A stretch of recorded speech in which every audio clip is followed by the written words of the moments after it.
Hello guys, this is Dark Fox Sage 2 and we are back with our new fanfic, which is What If Naruko the investigation expert fell in love with Shikamaru part 2. And if you enjoy this fanfic, then please press the like button and please subscribe to the channel. It motivates me to upload more fanfic like these for you all. Now let's start the fanfiction. Contrary to popular belief, Naomi was serious about everything she encountered. Whether or not she showed that depended on the situation. She was serious far more often as Ran than she was as Naomi though. Sometimes she worried about that. Creating a mask could be tricky. There was a risk that the act could take a life of its own, and that was happening a little too fast for Naomi's liking. Ran had a job, friends, and responsibilities. Naomi had the academy and she could only spend so much time there. She wasn't too worried though, because Ran was just a part of her she didn't show normally. The part that actively painted and read, the part that could spend hours in her garden, the part that was less sure of herself. It wasn't a part she showed at the academy, for a couple of reasons. The first being that at any sign of weakness she could be brought down. Naomi winced as she felt a particularly powerful kick. Hikaru was going to be one hell of a shinobi someday. Shikamaru sent her a side glance but didn't make any other sign that he had noticed. He had never felt a baby kick, even though he wanted to. Naomi yawned as she tried to stay awake to Iruka-sensei's lecture. She was exhausted because of her long hours at Takamaru's. It couldn't be HLPED though, she had asked for the job and was loath to quit now. She had to admit though, something had to give soon, and if it wasn't the job, it would be her. Shikamaru shot yet another glance at Naomi. Part of him wondered if it was because she kept almost falling asleep, another wondered if it was because he was looking for a chance to place his hand on her stomach without anyone noticing. Least of all her. Troublesome, but he guessed it was fine so long as he was careful not to be caught looking. That might raise questions. Remember class, next Wednesday after school we have a guest speaker from the T&I department to introduce you to interrogation techniques. Naomi looked up from her notebook to see Iruka-sensei standing at the front of the class with his usual kindly smile.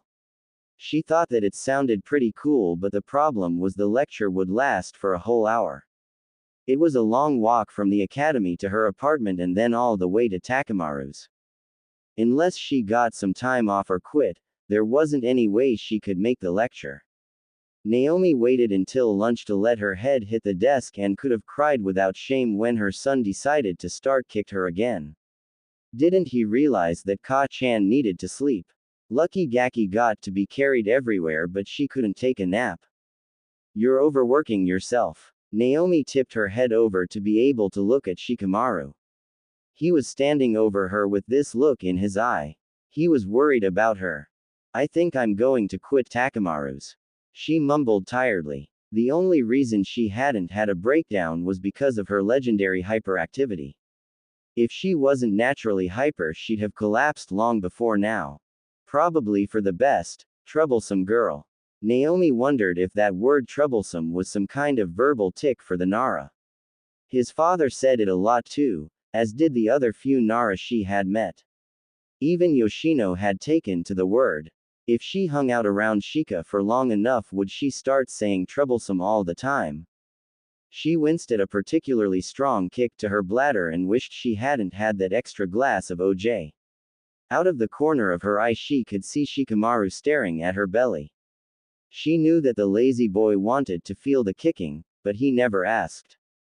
Shika, we already got caught once, you may as well feel if you want to. She sighed, sitting up and leaning back in her chair to look out the window. No nosy fangirls to spy on them today, good. He muttered something again but obediently felt the little ball of happy curled inside her body. He had noticed that Hikaru was always pretty active and he took this as a good sign. The problem wasn't that the baby was active, except that it was. Naomi was 10, but by all appearances Hikaru was the healthiest fetus in the world. It didn't make sense, but he had a couple theories. Naomi had a lot of chakra. Chakra was the source of life. It was very possible that the baby was feeding off of more than Naomi's nutrients. Maybe the baby was siphoning off her chakra to enhance itself to survive the pregnancy. It would explain why she was so tired all the time, which was unusual, even for a pregnant woman. Come outside and nap, it's a good day outside and Choji will give you some chips, he said to her. Normally, the lazy boy wouldn't have bothered. Where Naomi wanted to nap was no business of his. He justified himself by saying that the desks weren't good places to nap when grass was an option.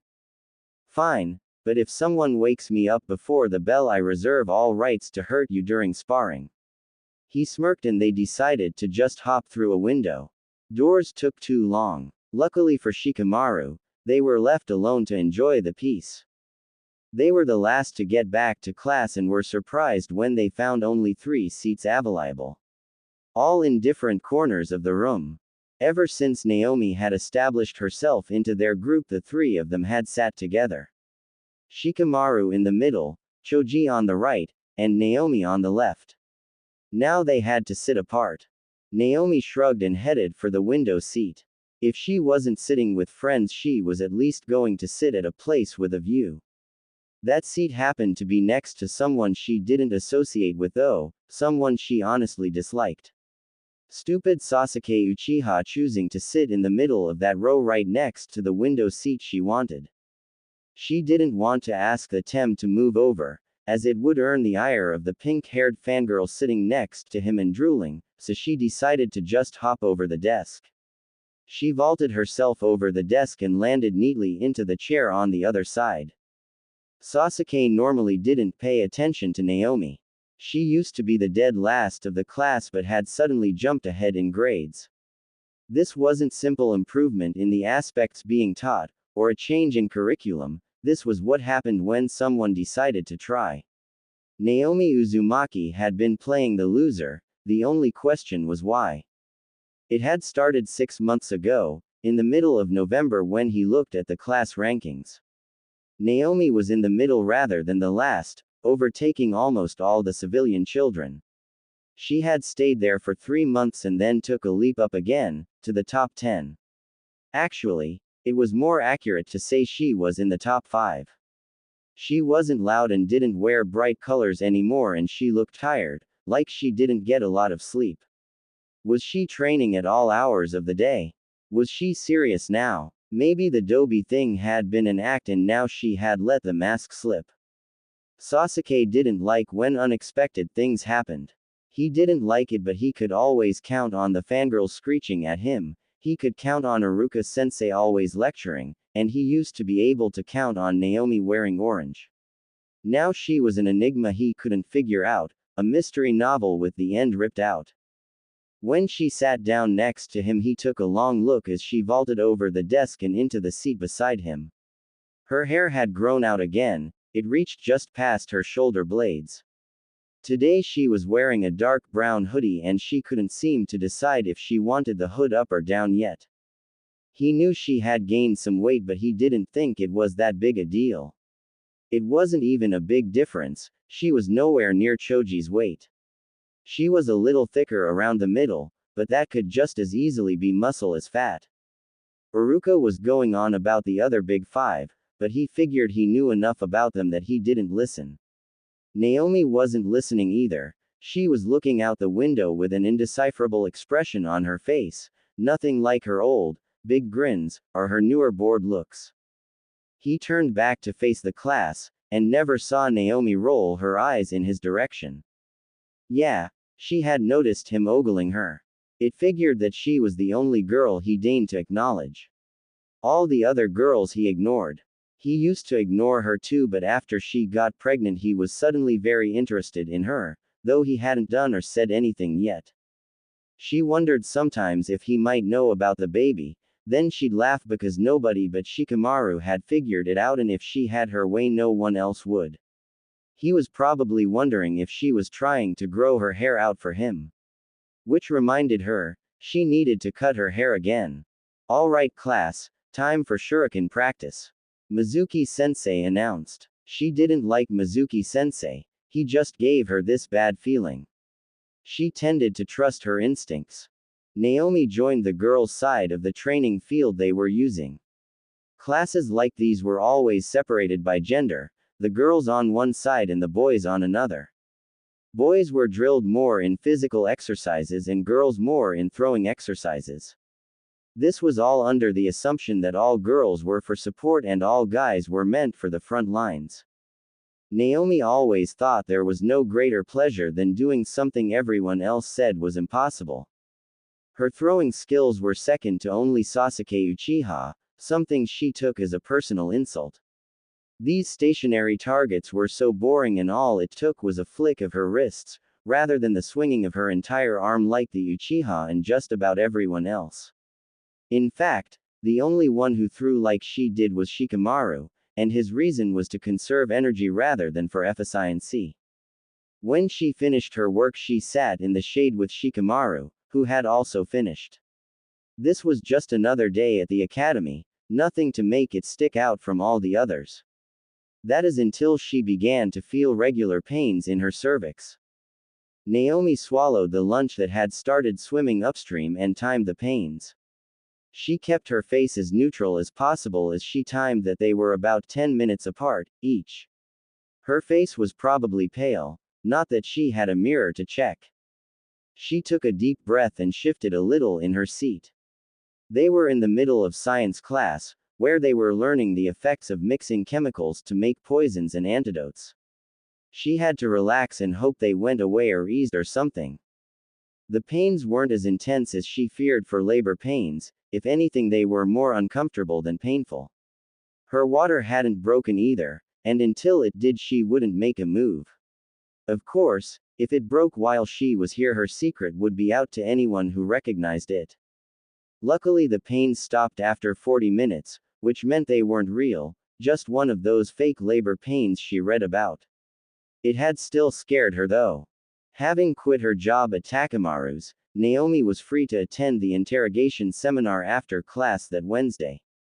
She would have thought the room would be packed, but all in all only about 8 kids were present, and she was the only girl. The door to the classroom opened and a man with 2 scars on his face, wearing a black overcoat, walked in. He wore his Hittite like a bandana, but that was the end of her observations. I'm Ibiki Morino Ubrats, head of the T&I division. Anyone here to learn about causing pain to others, the torture part of the job, please leave. 4 civilian boys packed up and left then, grumbling about being ripped off. Naomi hadn't really been interested in that bit anyway, too much blood for her tastes, so she was content to just sit and learn about telling when someone was lying. At the end of the lesson they'd been given a list of books to look at for further information. Ibiki had told them about the tells from when a person lied and the differences in tone used when someone was hiding something but not lying. All in all, it had been worth the hour. Now she just had to get those books, which might be harder than first appeared. Naomi Uzumaki wasn't banned from the library, per se, but she was definitely discouraged from going there. Ran couldn't get the books though, since they were in the academy student section. Looks like she might have a little work to do after the end of the year. At 27 weeks pregnant, Naomi was more than ready to give up and carve the baby out. He kicked like there was a taijutsu tournament in her stomach, she was tired all the time, and she wanted to feel like a normal kid again. All these seemed like good reasons to her, but the baby didn't seem to agree. She knew she couldn't though, for more than one reason. Reason 1 was that he wasn't full term yet and wouldn't be until week number 37. Reason 2 was she wasn't confident enough that she wouldn't kill them both in the attempt. Naomi sat up and stretched the kinks out of her back. Having quit her job just yesterday she was free to train in the evenings. Without that income she'd have to be a little more careful in her money dealings. No more buying paints, no new furniture, no more splurging unneedingly on instant ramen and dango. Today was Saturday, she had the morning free, had to pay some bills, then she'd be dropping by one of the Nin banks to make an account. She transformed into Ran and went for a walk around the block, just so she could say hi to some of the neighbors. She came back to see an old woman wearing the white robes of an orphanage matron waiting. "Hey Anyo, were you waiting for me?" I hope you haven't been waiting here long. She apologized meekly quickly. Matrons did not like being kept waiting. She remembered her days back at the orphanage. Ran Yurichi, I presume. Ran nodded and walked behind the front desk. I am Nora Hagane, the matron of West Orphanage. I am here to speak about setting up an orphan in this establishment. Ran quietly gathered some papers and watched as the matron filled everything out. Her name's Tenten and she will become a shinobi in 1 month. Her things will be here tomorrow, but she'll be arriving at 3. Can you be here to greet her? Ran assured the woman she would be there. With that finished, Naomi decided to move paying her bills to the morning and left with her purse nice and fat. After paying her bills, she went to a nin bank. Nin banks were banks that worked for just about everyone and specialized in making sure the money was secure. There was an unspoken agreement amongst every single hidden village that nin banks were forbidden ground. No one messed with their subordinates' pay. Despite the name, they served civilians as well. They served just about anyone and their workers made sure that the money stayed where it was meant to be. Retired shinobi tended to work there, as their skills in memorizing large amounts of information came in handy. Excuse me, I want to open up an account.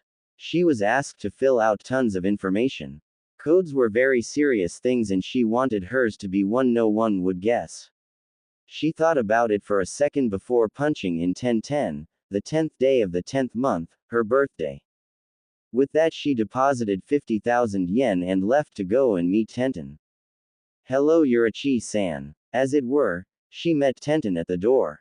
Ran took a minute to look the girl over as subtly as possible before returning the greeting. Tenten wore a pink, Chinese-style top and brown pants. She was secretly relieved to find that Tenten was a normal kunoichi, not a fangirl. Just ran as fine Tenten-san. She said politely. The days flew by, weeks blending into each other until she hardly knew what day it was. They reached the end of the year. Tenten-san became a genin and told her about the D ranks and the extra test, and the summer began. Today Shikamaru and her were hanging out with Choji at the park. Naomi had decided that he could be brought into the fold, so she was nervous. He took it pretty well, considering his best friend had kept such a big secret from it. He understood the need for secrecy though. He was most surprised from finding out that she was actually Ran. He could hardly believe that the henge was solid and that she was actually so polite. Well, a lot of stuff makes sense now. I just want you to answer one question. The plump boy said, setting aside his chips for a moment. What is it? Naomi asked curiously. The boy only put his food down if things were serious. Can I feel him kick? A grin spread across her face and she lifted up her hoodie. If he was going to kick the crap out of her from the inside, he may as well do it for someone else. With the summer here, Naomi found herself with copious amounts of free time. She decided that 5 hours a day were enough for training, and as the months wore on she'd probably lessen that too, for the baby and all. She had taken to painting more often now. She'd sometimes take her stuff out as Ran and set up to paint whatever scene she thought looked good. She got a really good painting of the village from a bird's point of view from the top of the monuments. Today she was working outside at a park.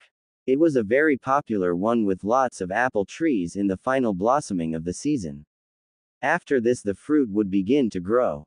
She figured she would catch the view of the beautiful flowers while she could. You are a very talented painter. Ran eeped and turned around to see an older woman looking appreciatively at her canvas. I've heard about a young woman who goes around painting, but this is the first I've met you. My name is Akane Saotome and I am an art dealer. Akane-san proceeded to ask to see her other works, leading Ran to invite her to her apartment to see them. Akane cooed as she saw each new piece. Ran enjoyed the attention and ended up bringing out the pieces in her room as well. Akane could hardly believe what she was seeing. The apple tree picture had been great and filled her with such a peace that she could have stared at it until she died. The picture of what she recognized to be the Ninja Academy was beautifully done with an underlying tone that sent chills up and down her spine. Even the shock of seeing the QB brat, in one of the paintings didn't deter her. In fact, it seemed so bold. It gave her a sense of anticipation, like she was waiting for the figures to start moving. Like she was waiting for the little blonde girl to jump from her swing, look at her, and flash that same smile that had been captured. Oh, this one, I'm sure I could get a good price for it at the market. Akane practically drooled as she imagined the figures. I'm not sure. I painted that one special. Ran said uncertainly. She really liked that one. Can you make a copy? Ran thought about it, then nodded. Akane ended up having her title her paintings, add a sign in the lower right corner for identification, and then took 5 of them to sell them with promises to split the profits evenly. The sign was a red swirl thing, like the Konoha symbol without the stick or point. Having found a new, much more flexible, source of income, Naomi decided she deserved to indulge herself a little.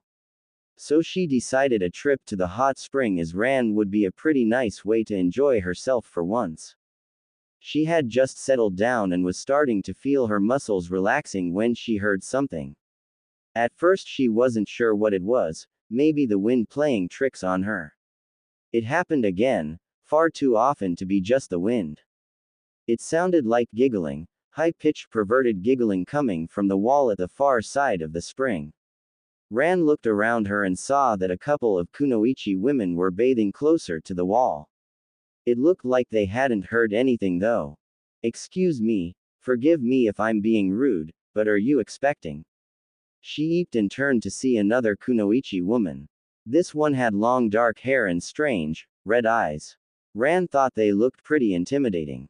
Hi, I'm 27 weeks. She answered politely. Sorry, I should introduce myself. I'm Kurenai Yuhi, a Chunin kunoichi. The woman dipped her head a little. I'm Ran Yurachi, a pleasure to meet you Kurenai-san. Ran replied distractedly. She was sure there was someone on the other side of that wall. Kurenai noticed the woman's nervousness and turned her attention to the wall she had been staring at pointedly. Sure enough, within seconds she heard perverted giggling. It angered her beyond belief that someone would spy on women, especially a pregnant woman, in the hot springs. Girls, I think we have company. She shouted suddenly, bolting from the water and revealing the fishnet clothing beneath. The only way to tell the difference between a civilian woman and a ninja was that the kunoichi always wore those undergarments to guard against peeping toms. Whoever was on the other side of that wall was going to get a big surprise. Ran left the hot springs shortly after. Kurenai-san had left in a big huff going on about deprived men, and had been too distracted to even say goodbye. Not that she particularly minded. Most shinobi didn't associate with civilians anyway. When she walked out of the building and passed by the women's spring wall, she found the crumpled remains of a man with long white hair. At first she was afraid the angered kunoichi had killed the guy, but he soon twitched back to life. Anyo, perhaps you should learn not to giggle so much if you're going to watch. She suggested as she walked by. Jiraiya blinked as he watched the red-haired woman walk past him. His mouth fell open and might have bounced on the ground, but he didn't care. It was like going back in time. He was looking at Kushina's long-lost little sister or something. Excuse me, miss, he called after her. A likeness like that was too uncanny. Anyone who had known Kushina would be able to recognize her. Hi, Ran asked, turning around to speak with him. What's your name? He asked her, moving to walk beside her. It's custom to give your own name before asking for another's. Ran chided him kindly, smiling softly. Forgive me for being rude. Ahem. There was a lengthy pause as the man ceased walking. Ran turned around and was treated to something she truly had not expected. I am the man known from east to west. The one with friends and enemies alike from the north to the south. I am the Toad Mountain Sage, the great, the mighty, Jiraiya. Her first reaction was to laugh like a lunatic until the situation stopped looking funny. Months of practice perfecting her polite mask though, prevented the outburst. Well Jiraiya-san, I am Ran Yurachi. Jiraiya mentally frowned. Something about this woman struck him as odd, and it wasn't just her amazing likeness to a certain deceased redhead. For one, she was lying to him. He was a spy master and made his living by knowing when someone was trying to bullshit him. Ran Yurachi was trying to do just that, and with a fairly good attempt as well. She looked him in the eyes and gave all the right reactions to be written off as a civilian, pregnant woman. The way she moved was wrong though, even for a pregnant woman. They had been walking in quiet conversation for a few minutes now, but she didn't look a bit fatigued. If anything, she seemed rather lively. He wasn't an expert, but he knew pregnant women often found it difficult to move around after a few months. Either she wasn't really pregnant, thus making her suspicious, or she was some kind of exception to the rule. There was a pretty simple way to tell if Ran was really pregnant though. Ran-san, don't take this the wrong way based on the hot springs, but would you mind if I felt the baby? He made sure he looked as innocent as possible. The woman hadn't seemed very mad at him, but one never knew. Well, I guess it couldn't hurt. She answered after a moment's hesitation. Why was everyone always asking to feel the baby? If they could feel him kick it nearly every hour of the day, they'd be pretty sick of it too. They found a place where Ran could sit down and she let the toad sage place his hand on her stomach. Immediately her instincts started going haywire.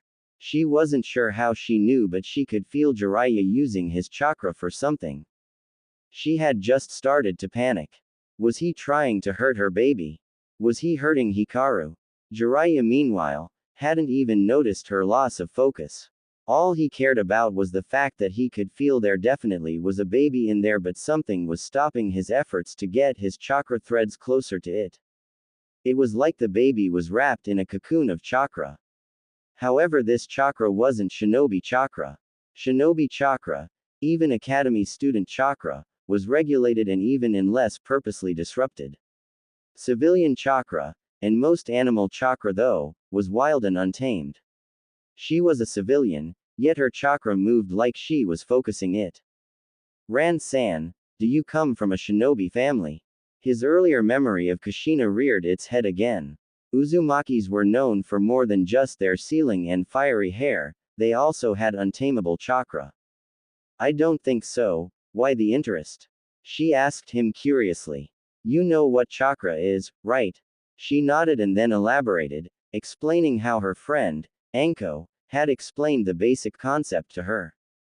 Well, even though you are obviously a civilian, your chakra is very responsive. It seems to have cocooned itself around your baby. The same thing had happened with Kushina, though at the time he thought it was to protect the baby from the Kyuubi during pregnancy. Now he wondered if all Uzumaki women did that when they were pregnant. Then another thought, what if it was just pregnant women in general?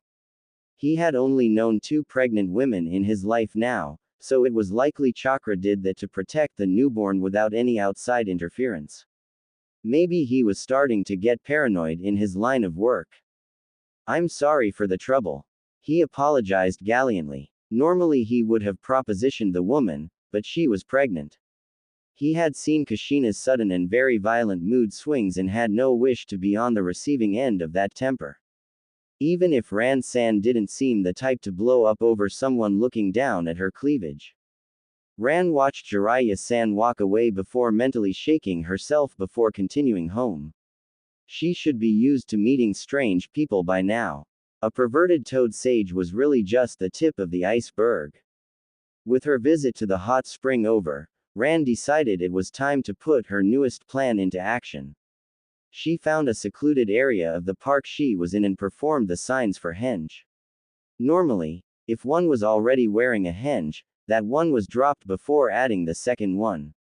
Naomi had discovered though that by doing henge while already using one meant that if it dispelled then she poofed back into Ran, rather than Naomi. When the smoke cleared it revealed a young, black-haired boy with brown eyes. He was maybe 14 and was wearing a Hittite and Chunin vest. His name was Zoro Roranoa and he was a Chunin of Konoha.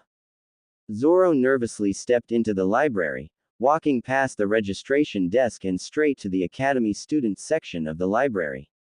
Naomi didn't have a lot of experience in acting like a guy, but she figured it wasn't that hard. Especially as she wasn't exactly girly herself. Zoro was designed to be naturally a serious boy. Naomi had thought about making him younger, a normal academy student or genin for a stretch, but she decided it would be better to try and aim higher. Besides, from what she had observed simply by watching the front doors, no one ever bothered checking anyone's rank or identity unless they tried to check out a book. Hence, Zoro could see himself spending copious amounts of time in the library over the summer. What a bummer. Why is a chunin in this section? Zoro didn't flinch, he'd heard the man coming. Probably done on purpose so as not to frighten the younger boy. I'm just looking for some beginner's interrogation books. The Junin in front of him had a scruffy beard and a white sash around his waist. More curious, why is a Junin here? He retorted, looking off to the side a little to hide his embarrassment. Well, the thing is, I'm just doing this for a friend. My nephew starts the academy soon, so I thought I'd give him a head start. He laughed nervously. Let me properly introduce myself, I'm Asuma Sarutobi.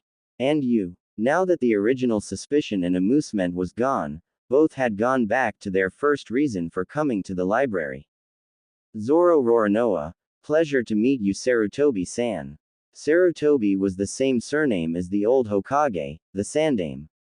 He briefly pondered what the relation was. Did the Hokage have a son? He wasn't sure and he didn't want to look like an idiot by asking. Well, I found what I was looking for, why don't we both check them out? Asuma offered kindly. I'll stay here for a bit longer if it's all the same to you Sarutobi-san. Zoro declined seriously. Asuma shrugged noncommittally and went to check out his book and leave. Zoro sighed in relief when he spotted the older man leaving the building. That had really been too close for comfort. At least now he knew that the Zoro mask worked just as well as the Ran mask. He got what he could from the book before replacing it on the shelf. He didn't really exist, so he couldn't take out a book, and Naomi wasn't really allowed to. On his walk home, he ducked into an alley and released the second henge, turning back into Ran. Ran continued to her apartment like nothing had happened and a soft smile on her face. Maybe nothing had. At her apartment she got to work in duplicating the painting of Naomi and Shikamaru. She worked on that until about 6, when she took a break for dinner. She got tired of all the health food she'd been eating and decided a trip to Ichiraku's was well within her budgets. Besides, it had been well over 2 weeks since her last visit. Hey Naomi-chan, been a while since you stopped by. Busy. Tuki greeted her. Mega. But it's summer now, so I'm going to unwind and relax. Now, make me some miso and then keep 'em coming Tuki. She said excitedly. The ramen chef chuckled before handing her a bowl. He had started her order before she had even fully sat down. What are you planning? He asked curiously. It's been a while since I pulled any pranks. I've got a long list of possible victims.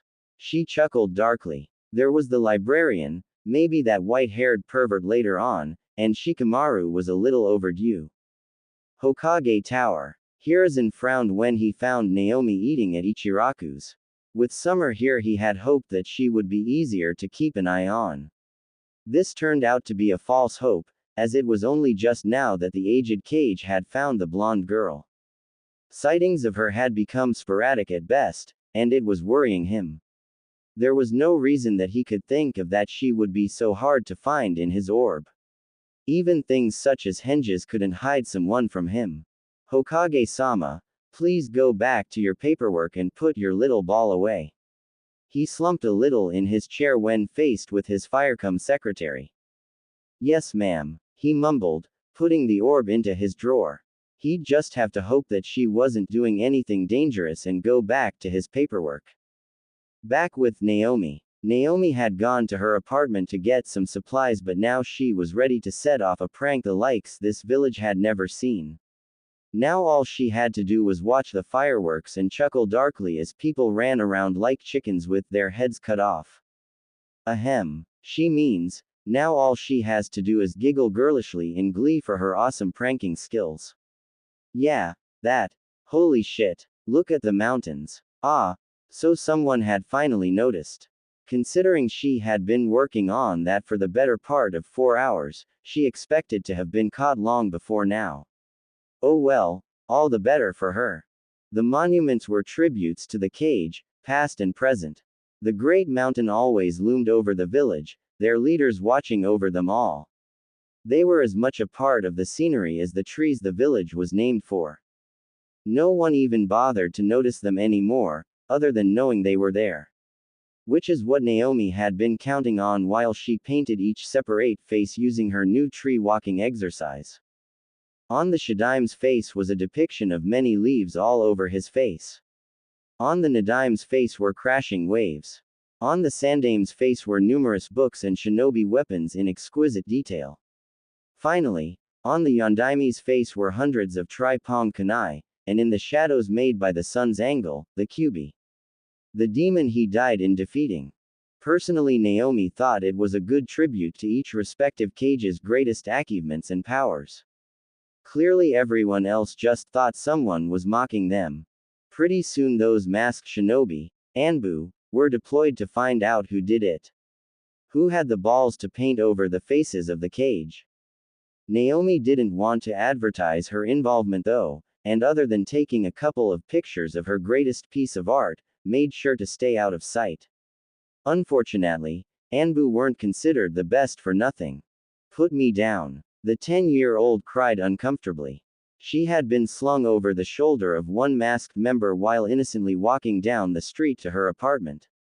What's more, she was on her stomach, and it hurt. She hoped this wasn't hurting the baby. Naomi-chan, why did you deface the monuments? She had been brought to the Hokage Tower, apparently for questioning. Good thing she had practiced at lying. What makes you think I did it, Hokage-sama? Hiruzen personally wasn't sure it had been Naomi. She struck him as the kind of person who would put something mocking on the faces, rather than the art he saw. It didn't even look like a prank. I'm sorry Naomi-chan, but you're the only suspect. He noticed her shoulders had slumped a little before picking up again. Quote. How does anyone expect an academy student to be able to do that without getting caught? She mumbled. That cemented his opinion on the matter. He remembered when she used to pull pranks and she had always confessed right away, yelling about her amazing abilities. This did however make him wonder when she had changed so much. She was almost a completely different person. He felt his years when he saw the lack of innocence in her eyes. They weren't sad, or broken, not by any means. That did not excuse the glint in her eyes that he had come to expect from Genin after their first kills. An hour later, the aged Hokage was seriously considering seppuku. Did you paint the monuments? Koharu asked the 10-year-old in front of her. For the last time, no I did not. The blonde answered for north time. Did someone help you? Homura interjected. That would be assuming I did it, which I did not. If he wasn't so amused by the conversation Hiruzen was sure he would have ended it already. As it were he just puffed on his pipe. You're the only one who could have done it. Kohora stated. Quote.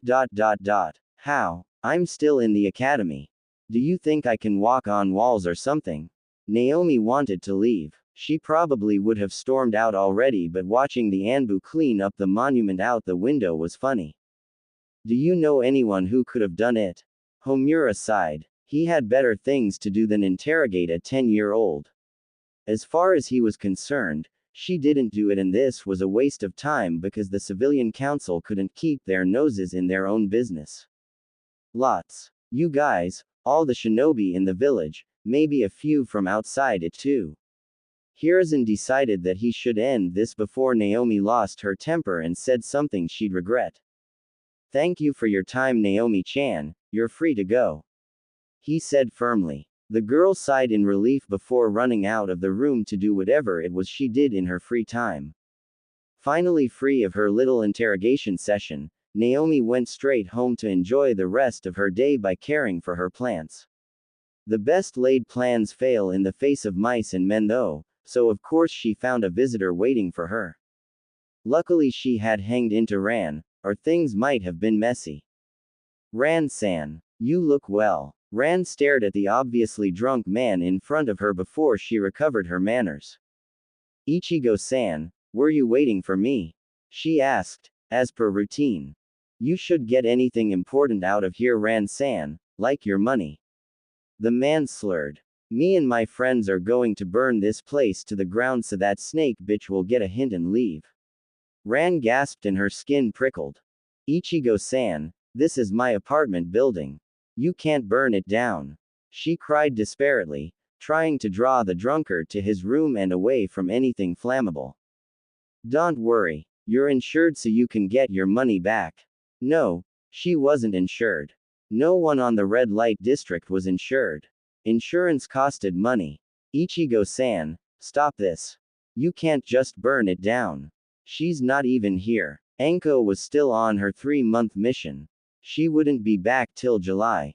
Behind her the door opened. She turned around, half hoping it was someone who could help.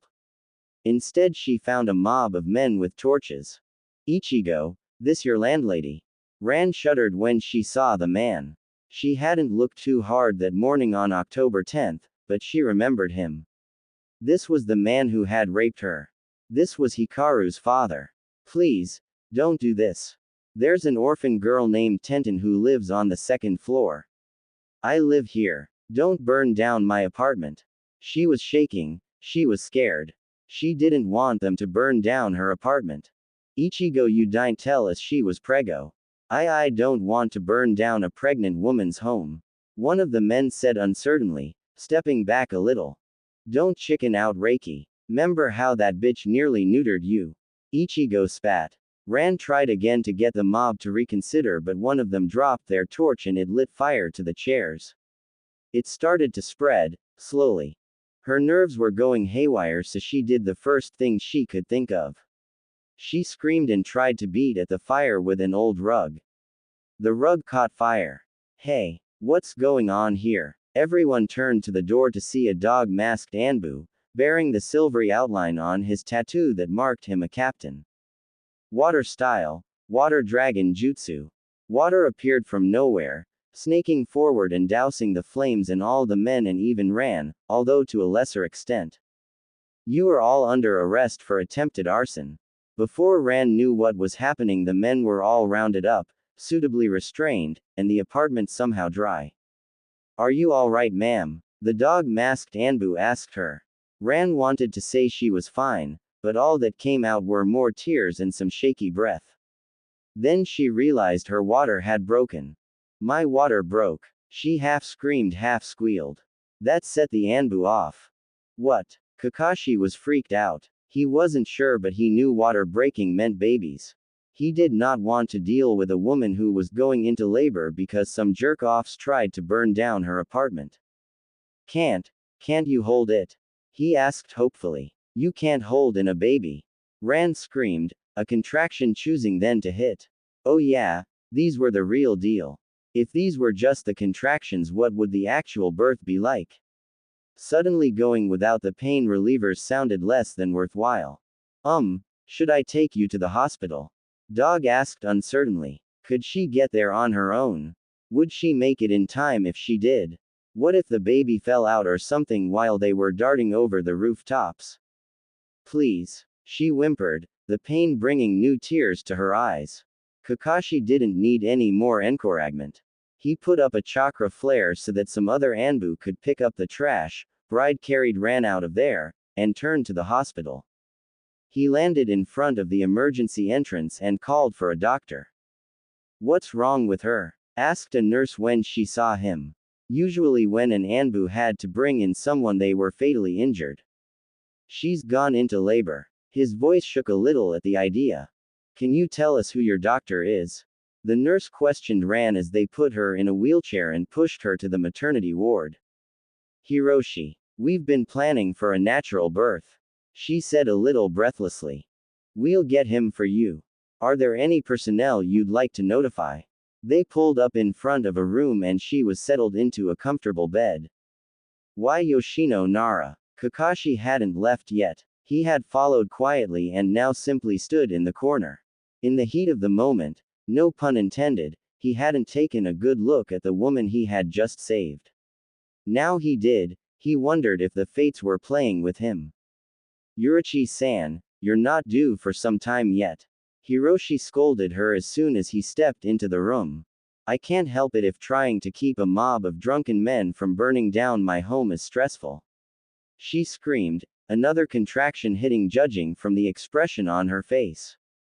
What? Hiroshi cried in alarm. He noticed the conspicuous Anbu in the corner but decided to see how much she was dilated before doing anything else.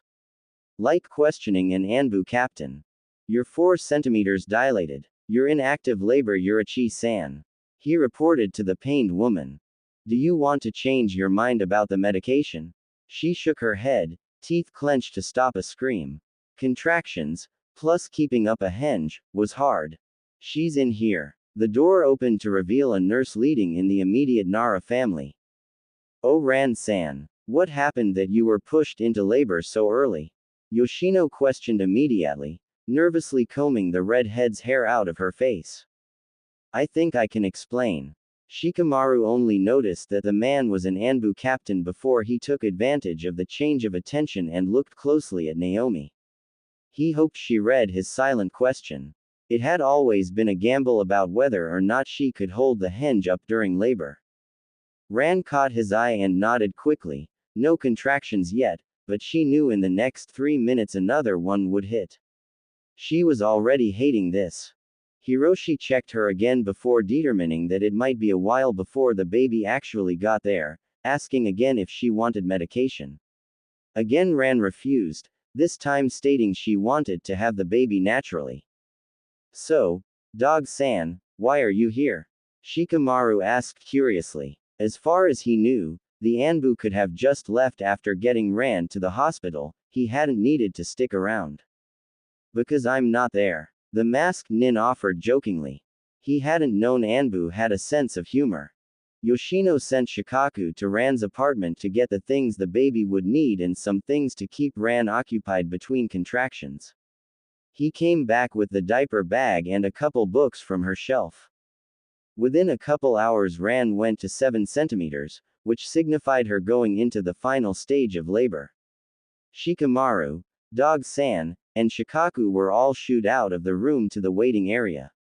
Ran's entire body shook with exhaustion. She wasn't yet at the stage where she had to push, but she was far enough along that the nurses had decided having so many people in the delivery room would be counterproductive. Yoshino had argued quite fiercely about not leaving though, so she stayed behind to take the place of Ran's partner for the birth. Is it supposed to go this fast? She asked breathlessly. She had read so many books that said the labor would take a while for first-time mothers. It's different for every woman, Yurichi-san. Don't worry, we both know that your baby is perfectly healthy. Hiroshi reassured her gently. Even though he said it, he kept a watchful eye on the monitors. Such a fast labor might cause the baby to get stuck or tangled in the cord if they weren't careful. Another hour passed and Ran was given the go-ahead to push. Now that she could actually do something, the pain took a back row seat. Her face and neck were damp with perspiration and her breathing was coming out in pants. You're doing really well, Ran. Yoshino praised her, wiping the sweat from her brow. With another push she felt something coming out and she dimly registered the crying. Tears sprung to her eyes. That was her baby boy. How is he? She asked shakily. Having a baby, the ultimate pain anyone can go through. We're taking him to the NICU for a checkup. You can see him later. You should get some rest. Hiroshi told her before following after the nurse who had carried away her baby. Once Ran was alone, the Nara family having been forced to leave so she could rest, she thankfully slipped into a deep sleep, her henge falling. She kept waking up periodically though. Her instincts told her whenever someone came close to the door, and she was always halfway through the seals for henge before she even fully opened her eyes. Needless to say, she didn't get a whole lot of sleep last night. The next morning, She was allowed to see her baby. A nurse wheeled her to the NICU.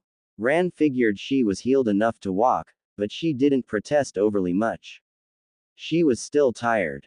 Hikaru had beautiful blonde curls with red along the edges of his bangs. Somehow he managed to inherit both colors at once. She almost squealed in excitement when she saw the 2 whisker marks on each cheek. He seemed impossibly small and she was almost afraid to accept him when the nurse handed him over. "Support his head, dear. Don't worry, you won't break him." The nurse encouraged her quietly, so as not to wake him up. "He felt heavier in my stomach," she muttered. He was only just 3 pounds, according to the little chart on the side of his bed. He would have been born a big baby. "Ah, I heard that you had given birth already." Ran nearly jumped out of her wheelchair when she heard that booming voice. The nurse beside her scowled and immediately shushed the white-haired pervert. "Jiraiya-san, how did you know?" she asked, a little amazed. Who told him? Had he been watching her? What if he knew her secret? "Do you remember how I told you that your chakra was behaving strangely?" She nodded uncertainly. "Well, long story short, I asked to be alerted when you went into labor because of that. I didn't expect to get called in so soon though." He joked, quieter this time. "This is Kohyuga, he's going to look at both yours and the baby's chakra," he informed her, moving to the side so she can see the white-eyed shinobi. Byakugan. Ko looked at the baby first. The organs were all very well developed, despite his premature birth. He had definitely been feeding off his mother's chakra. The baby's chakra was on the small side, but that was most likely from his premature birth. Turning his gaze to the mother herself, he noted the untamed chakra that Jiraiya-sama had informed him about. Yurichi-san's chakra seemed large for a civilian, but it was uncontrolled and flared at odd intervals. He studied the hara longer, and it looked like chakra was being produced there directly. Logically he had to conclude that Yurichi-san, though not a kunoichi, came from a shinobi family. Her son would probably be very talented though. "Is everything alright?" the woman asked uncertainly, fidgeting a little. "Hi, your son will probably make a good shinobi," he told her. "He's been feeding off your own chakra and it has caused him to develop faster than most. I do not believe he will be here long." They weren't there long at all. In fact, it was only 2 weeks later that they were released. Ran closed the front door behind her and collapsed on the couch. She groaned in pain as her chakra drained away. She felt like her whole body weighed a ton. This was the price for having the henge up for the majority of 2 weeks with little to no sleep and only horrible hospital food to help regain her strength. Luckily Hikaru was sleeping, so she was able to get in a decent nap. At least until Hikaru began to cry. Naomi felt like crying too when she lifted her head to see Hikaru crying. She only groaned though and forced her weary body to sit up slowly. She reached into the diaper bag and pulled out the things to make a bottle. She waited for it to heat up and bounced little Hikaru-chan to try and pacify him. She tested the milk before finally bringing it to his lips to drink. He sucked greedily and she couldn't help but smile. "You are Hikaru Uzumaki and I am Naomi Uzumaki. I'm your mama and you are my son," she whispered to him. "You were born June 5th at 8:23 p.m. You were born prematurely but I know you are going to be really strong." She continued saying little tidbits of information, listing them all with a little smile on her face. "I am going to become a kunoichi, but my dream isn't to be Hokage anymore. My dream is to make sure you can grow up safely, here in Konoha," she whispered as she burped him. She heard the door open and knew it was Shikamaru. He never knocked and he always had this lazy way of shutting the door so it took 3 seconds longer than it should. He walked into the kitchen and found her gently rocking Hikaru back and forth so he would go back to sleep. "I just finished feeding him," she said with a big grin. "I came by because I figured you would be exhausted after holding up a henge for so long," he drawled. He knew Naomi had a lot of chakra, but if she kept burning it at this rate, she'd eventually run out. I'm going to put him into his bassinet, then I'm going to sleep. Naomi said decisively. She was going to sleep until school started. When she had settled down into her bed, he left her room and went to the nursery. He made sure the door hinges didn't squeak as he snuck inside, feeling very much like a child making a run for the cookie jar. Hikaru had a little name plate over his bed with his name in elegant kanji.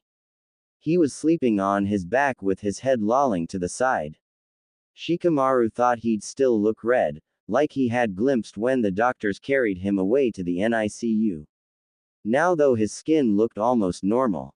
The room was filled with toys and clothes, presents from Ran's friends. He noticed that there was a book with baby food recipes on top of the diaper changing counter, definitely from Krona. Shikamaru listened to the sound of Hikaru's breathing and then sighed. He could give 100 reasons why he should cut his losses. 1,000 different scenarios had traveled through his mind like lightning, but he didn't even blink. When Hikaru began to cry though and a foul smell filled the air, he didn't even hesitate. He picked up that baby boy like a pro and swept him away to the changing counter. He could give just one reason why he was going to stick around though, and it had nothing to do with loyalty. The Nara clan are big on self-acceptance because of the versatile shadows they wielded. So he knew what he was feeling when he held that baby, and he knew how he felt when he was around Naomi. Troublesome girl, so troublesome. Hikaru seemed to agree. He stayed there for most of the day, taking care of Hikaru while Naomi slept in the next room. He began to realize how hard it would be for Naomi to take care of her son. He had gotten a good night's sleep and he was already deadbeat tired. When Naomi woke up filled with energy and eager to play with her son, he left for dinner. Naomi fed Hikaru-chan and then changed him too. She laid him down on the floor and tickled his tummy till he giggled. When she put him in bed and watched him from the rocking chair as he slept, she got to thinking. Was being a shinobi more important than being a mother to her son? What would she ever do if she was killed on a mission, and her baby boy was all alone? Speaking of missions, who would watch Hikaru-chan if she had to leave for a really long one? She didn't want to leave him alone. I'd die if something were to happen to you. He had only been around for a few weeks, unless you counted the months she spent pregnant. She wasn't married. Heck, the father was rotting in jail after nearly burning down their apartment. There. Naomi leaned back, reclining in the rocking chair while she thought about that little word. It was little, almost as impossibly small as her son sleeping not 3 feet away. Yet when she thought about both of them, she couldn't help but feel it made such a big difference. Suddenly she didn't just have to worry about herself, training and her diet. Academy work seemed so insignificant now, when held in comparison against the baby in that crib. In fact, the daycare didn't seem near as good an idea for taking care of him, not when she could do it. She could drop out. It wouldn't be too easy. Iruka-sensei might come looking for her along with Hokage-sama. She could do it though, with a little work. She could say she didn't want to be a shinobi, that it was too dangerous for her and she was too scared. The idea rankled her, but she could do it. Having a baby took sacrifice, and if the situation required it, Naomi Uzumaki could disappear. Ran Yurachi could take care of her son for years and years without being caught if she had to. She could even leave the village. Leave behind the stares and comments and neglect of her childhood, the same one that ended all too soon. She could make sure Hikaru never had to know what it was like to go to sleep hungry, or to feel like you didn't exist. He didn't have to live like she did. She could leave the village. Leave behind Shikamaru and Choji, Anko and Yoshino, Iruka-sensei and Hokage-sama. She could forget about her past, what made her who she was. She could hide from Hikaru just where he came from. He didn't have to live like she did, but she wasn't sure it was a life worth living. When Hikaru started to cry, she didn't hesitate, just whisked him into her arms and walked off to the kitchen for another bottle. The Shinobi handbook said your childhood ended when your village handed you that hit I ate. From then you are an adult who has to act like one too. Naomi's ended June 19, 11:59 p.m. She wouldn't have it any other way. She'd tell you that too. Within a week she felt she was parenting like a pro. She got used to the small amount of free time she had, and made the most of what she had. The only thing she was having real problems with was training. Shikamaru couldn't babysit all the time, but she had to stay in shape and improve.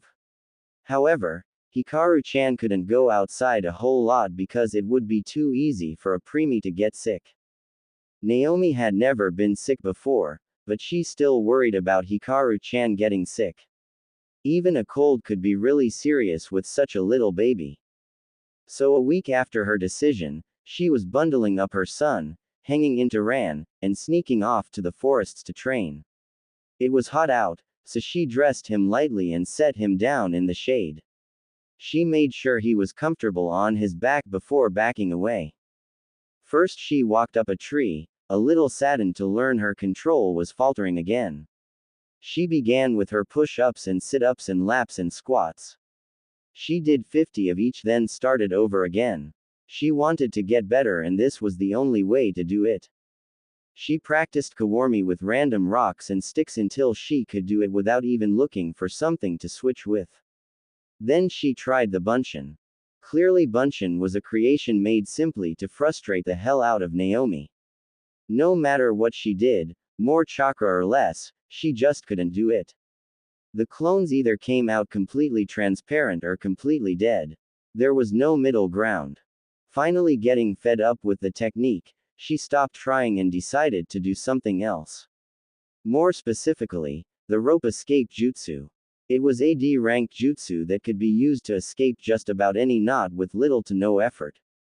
It was taught at the academy, but few actually took the time to study it because it wasn't required and they could always work on something else. Naomi loved all things jutsu though, so obviously she asked to be taught all the jutsu the academy had to offer. Rope escape jutsu, condensation jutsu, spark jutsu, dusty jutsu, catfoot jutsu, all of these were offered, but she was one of only 4 kids who decided to learn a few in their year. She asked to learn them all. Condensation jutsu brought water from the air to fill up a canteen.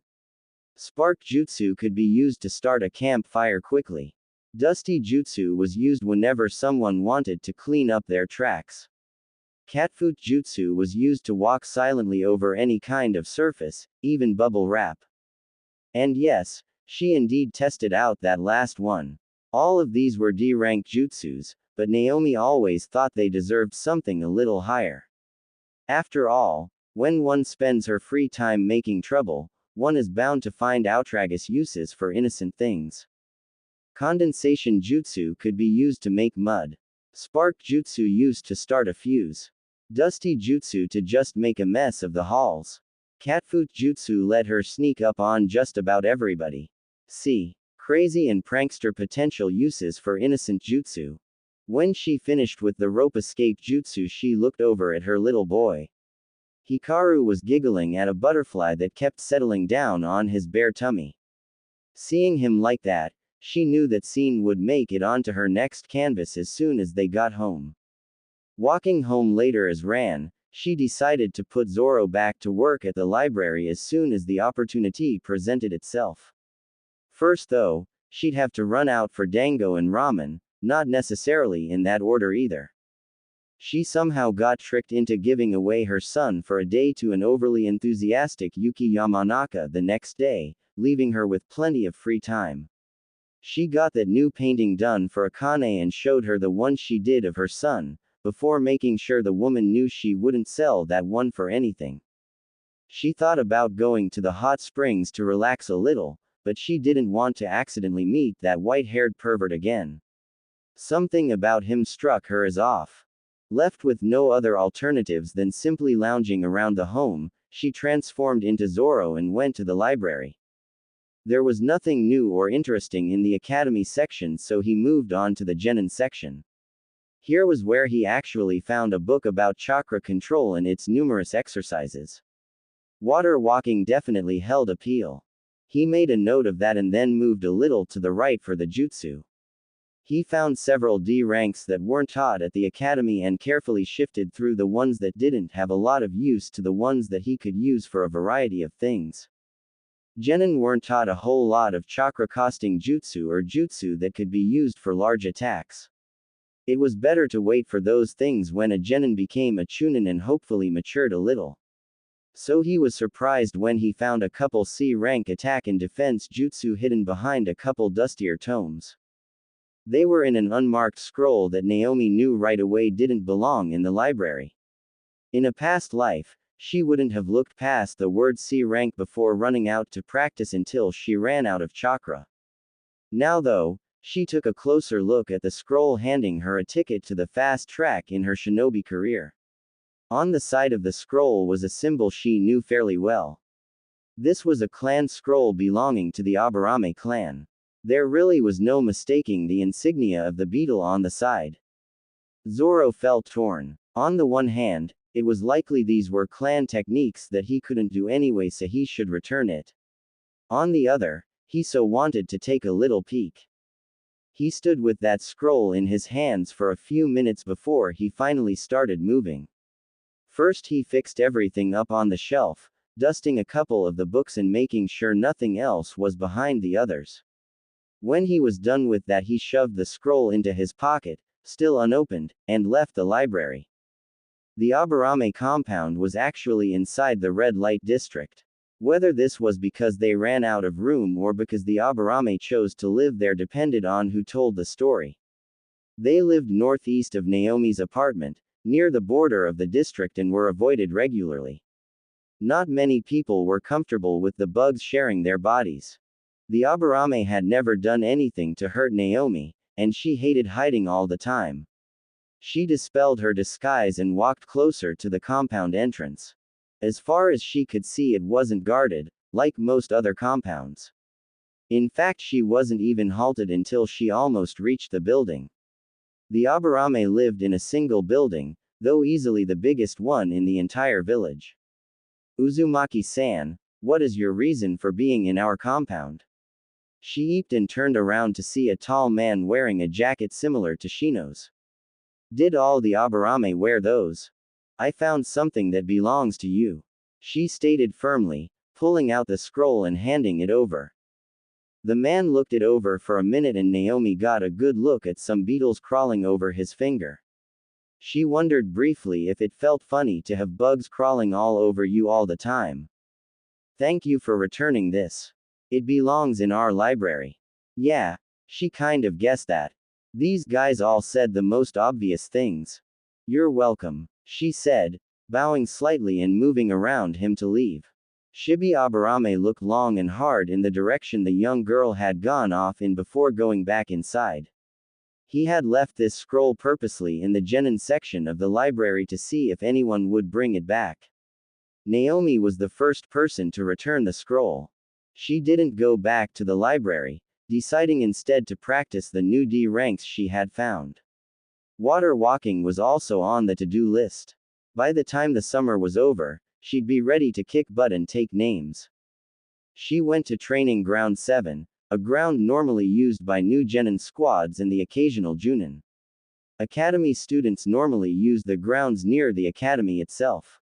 However, there weren't any lakes or rivers near the academy to practice her newest skill on.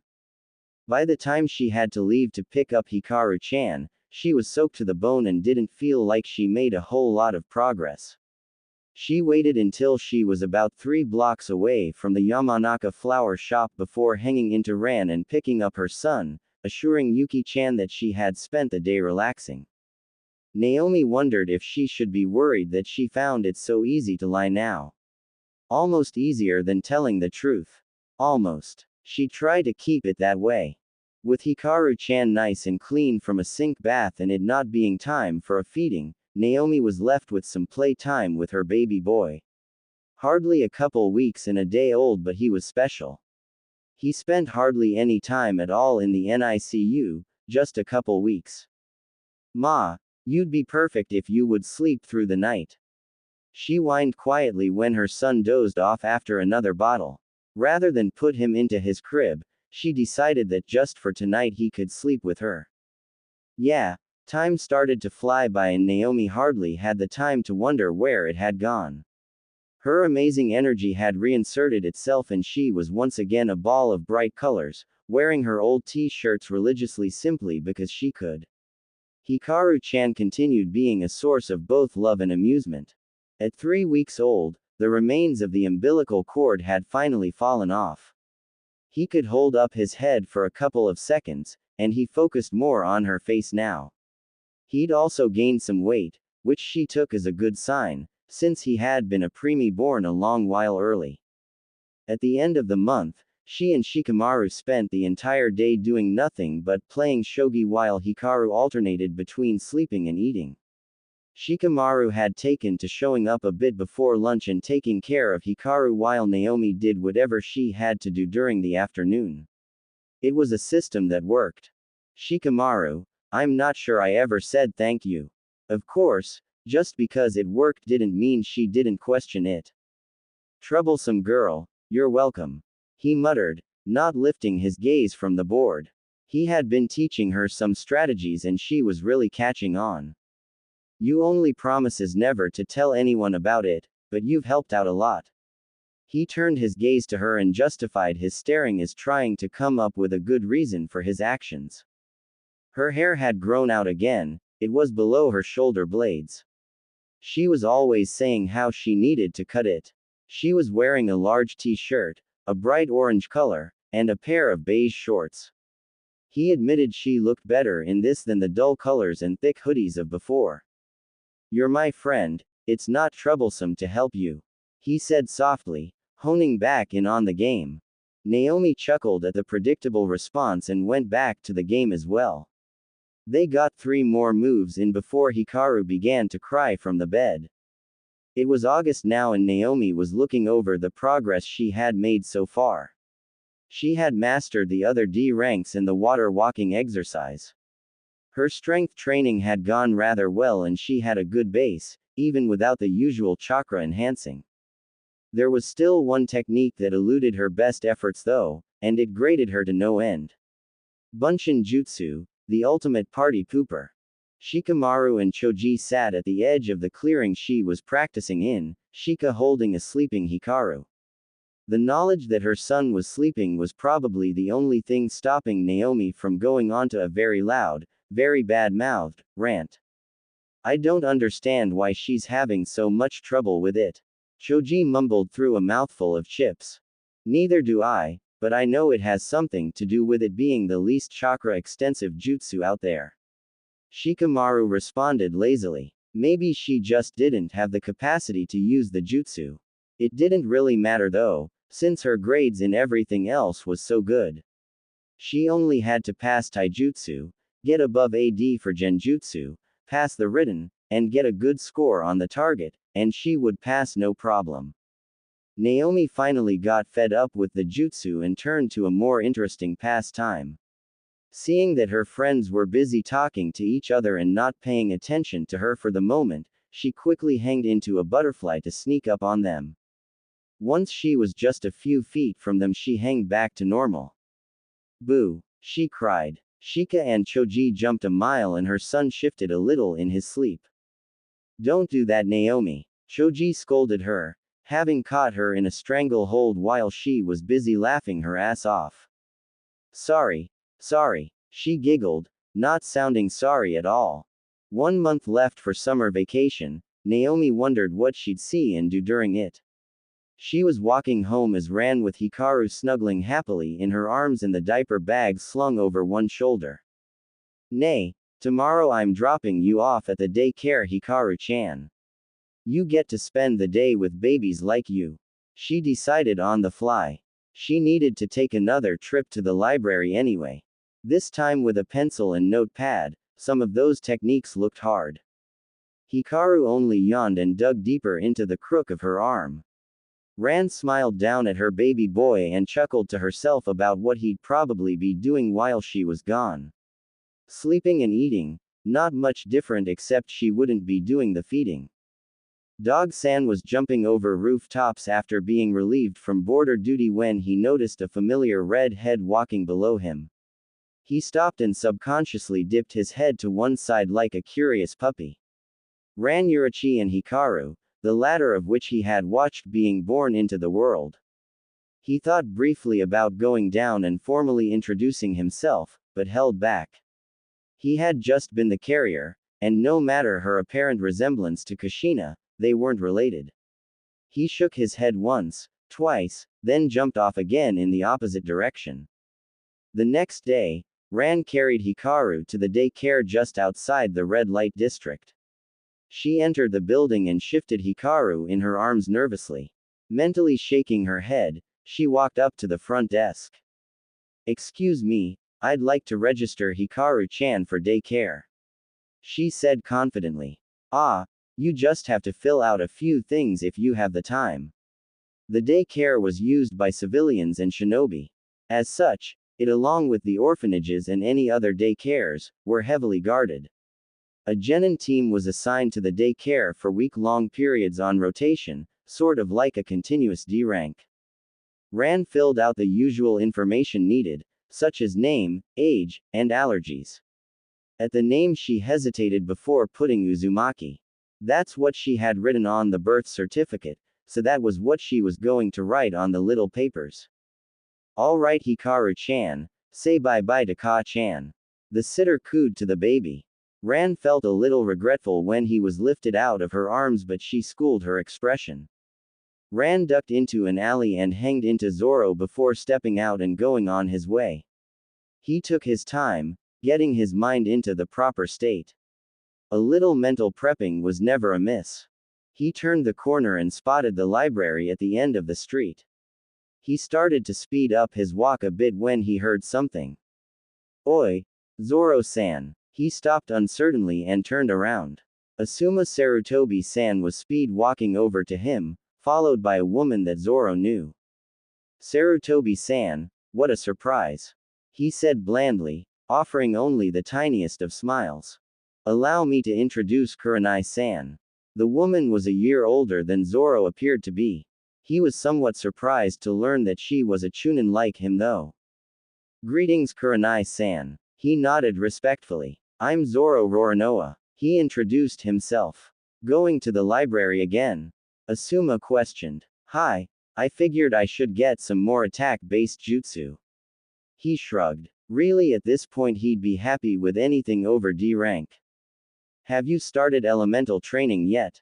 Kurenai asked him. Zoro tried to keep his face neutral, but now he was curious. "What was elemental training? Do you know what your element is?" Asuma asked curiously. "No," Zoro answered. "I've got some chakra paper left over from when I was testing mine." "Water," Kurenai said excitedly, pulling some strips of paper out of her kunai pouch. "Just channel some chakra in and we can see what your element is." She instructed him. She looked happy to teach him about something like this. Zoro looked down at the paper, unsure what nature elements had to do with him getting attack jutsu but unwilling to ask for fear of looking stupid. He closed his eyes and sent chakra to his hands. When he opened them, the paper had split in half. "Amazing. Wind affinities are really rare in Konoha." Asuma mumbled. As far as he knew, only himself and his father had a wind affinity at the moment. It looked like Zoro-san was a special case though. "Well, now that I know we have the same element, I can't leave you alone to struggle through the training." Asuma chuckled. The library didn't have a whole lot of wind jutsu anyway. They managed to lead Zoro to a training ground and then began explaining about affinities. They went into descriptions of other nature training styles on his request. They all had something to do with leaves, funnily enough. For instance, with wind you have to try and cut a leaf. With water, you have to try and soak a leaf. With fire you must burn it. With earth you must make it crumble into dust. Finally, with lightning you must crumple the leaf together like a bad idea written on paper before being tossed into the trash. "Alright, first we'll start with some jutsu that don't require chakra changing." Asuma sighed. Who knew teaching could be so tiring? Not to say that Zoro was a bad student, he listened and asked good questions, but the work just drained all his energy. Boar, dog, bird. Zoro was busy trying to use wind style, great breakthrough jutsu. It could create a strong gust of wind to knock down unsuspecting enemies. He was having a little trouble getting the gust strong enough to do what he wanted it to do, which was knock down a kunai that had been tossed at a branch in a nearby tree. He released his chakra and the wind swirled from his position straight for the tree. His aim had improved, but the wind wasn't strong enough to knock the kunai down. This was his third try. Well, you're getting better. You'll have it down by the end of the week if you practice every day. Asuma shrugged noncommittably. He had gotten bored with the whole teaching thing. Zoro chuckled at the dozing man before looking to the sun to gauge the time. He had to meet Shikamaru at Ichiraku's at lunchtime. It was almost noon already. Nay, Asuma-san, thank you for teaching this to me, but I have to go. He didn't say anything about what he was leaving to do or when they could meet again. Asuma waved the young Chunin off before drawing a cigarette and lighting it up. Zoro was an interesting kid, more so because he was always careful about what he was going to say. Asuma didn't think the boy was too worried about being rude as much as worried about saying something he'd regret later. Maybe he watched his tongue because he used to get in trouble for a smart mouth or something. He exhaled a long cloud of smoke and thought less on Zoro and more about Kurenai. She was really coming around and he was going to ask her out tomorrow for this weekend. He meant to do it today, but he chickened out, and seeing Zoro, he had decided to give Kurenai a tiny taste of what teaching would be like if she really wanted to teach genin after making Junin. Zoro dispelled his henge and returned to Naomi form before coming within sight of the Ichiraku ramen stand. Her stomach growled as she smelled the familiar scents of the heavenly noodles. Naomi was wolfing down ramen before Shikamaru even finished his half-hearted greeting. She hadn't had ramen in forever. Naomi-chan, what are you doing over the summer? We've barely caught a glimpse of you since school let out. She had been busy with Hikaru-chan. So busy that ramen had taken a back seat to diapers. Clearly she had committed some unforgivable sin to the ramen gods. Training, hanging out with friends, nothing new. She answered through a mouthful of noodles. Are you alright? You look a little tired. Naomi swallowed this time before she answered. Tired? Me? Where have you been the last 10 years? I could run around the entire village 50 times before I got tired. She declared hotly. Somewhere in Konoha, the green beast sneezed. Just been training extra hard. I've gotta be Hokage after all. She declared. Beside her, Shikamaru looked up from his ramen and stared. She still wanted to be Hokage, after everything that had happened. That was still the motivation behind all her training. Becoming pregnant was why she started taking it seriously, and the level of improvement he saw was astounding. If she wanted to be Hokage, he highly doubted anything would be able to stop her. Troublesome girl was too stubborn. Ran arrived at the daycare earlier than she meant to, but she guessed it was inevitable. She still wasn't comfortable with leaving him with a sitter for so long. She signed her name and went to the back where the babies were kept. Hikaru was lying on his stomach. He held his head up just a little and wondered why he was ahead of everyone else. He was a preemie, so technically he should have been behind everyone else, but he was progressing pretty quickly from what she could see. Inwardly grinning like a loon and thinking about how her son was a little genius, she swept the little baby into her arms, careful to support his head.